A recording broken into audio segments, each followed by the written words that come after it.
Welcome friends. অনেক সময় দূরপাল্লার ট্রেনে যাতায়াত করার সময় কনফার্ম টিকিট পাওয়া যায় না, ওয়েটিং লিস্টের টিকিট নিতে হয়।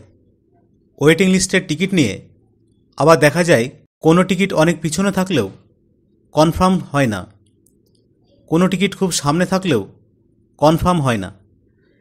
জেনে নেওয়া প্রয়োজন কোন ধরনের ওয়েটিং লিস্টের টিকিটের কনফার্ম হওয়ার সম্ভাবনা কেমন। বিভিন্ন ধরনের টিকিটের মধ্যে রয়েছে GNWL, RLWL, PQWL, TQWL এবং RAC।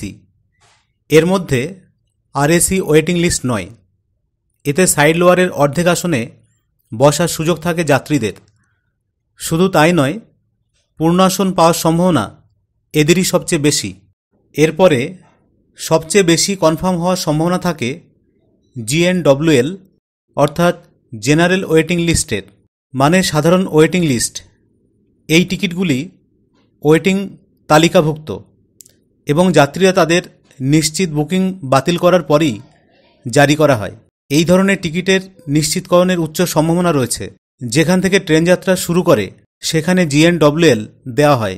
এরপর মাঝামাঝি স্টেশনগুলিতে দেওয়া হয় PQWL অর্থাৎ পুলড কোটা ওয়েটিং লিস্ট।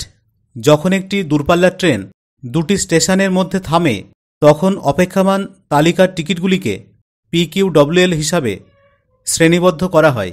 একটি স্টেশনে একটি নিশ্চিত টিকিট বাতিল হলে PQWL নিশ্চিতকরণের সম্ভাবনা বেশি।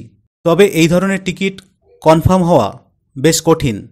তৎকালে যারা টিকিট কাটেন সেই টিকিট কনফার্ম না হলে TQWL হয়। অর্থাৎ ভারতীয় রেলওয়ে আপনার বুকিং স্ট্যাটাস নির্দেশ করতে বিভিন্ন কোড ব্যবহার করে, যার মধ্যে একটি হল TQWL বা তৎকাল কোটা ওয়েটিং লিস্টের টিকিট। মূলত যখন শেষ মুহূর্তের ভ্রমণ পরিকল্পনা তৈরি হয় এবং জরুরি সময়ে আপনাকে ট্রেনের টিকিট বুক করতে হয়, আপনাকে সাধারণত একটি তৎকাল বা তাৎক্ষণিক টিকিট বুক করতে হয়। তৎকালে যে টিকিট বরাদ্দ থাকে সেই তৎকাল টিকিট কেউ ক্যান্সেল করলে তবেই TQWL টিকিট কনফার্ম হয়।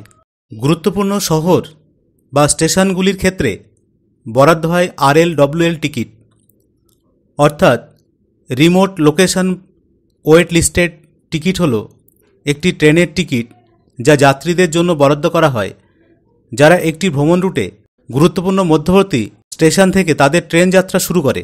একটি রুটের এই গুরুত্বপূর্ণ স্টেশনগুলিকে দূরবর্তী অবস্থান অর্থাৎ RL হিসাবে চিহ্নিত করা হয়। তবে PQWL এর মতোই এই ধরনের টিকিট কনফার্ম হওয়া বেশ কঠিন। ভিডিওটি ইনফরমেটিভ মনে হলে অবশ্যই একটা লাইক দিন, আর যারা চ্যানেলে নতুন তারা অবশ্যই চ্যানেলটিকে সাবস্ক্রাইব করে অল নোটিফিকেশান বাটনটি অন করে রাখবেন, যাতে সবার আগে পরবর্তী ভিডিওর লিঙ্কটি আপনার কাছেই পৌঁছয়। ধন্যবাদ।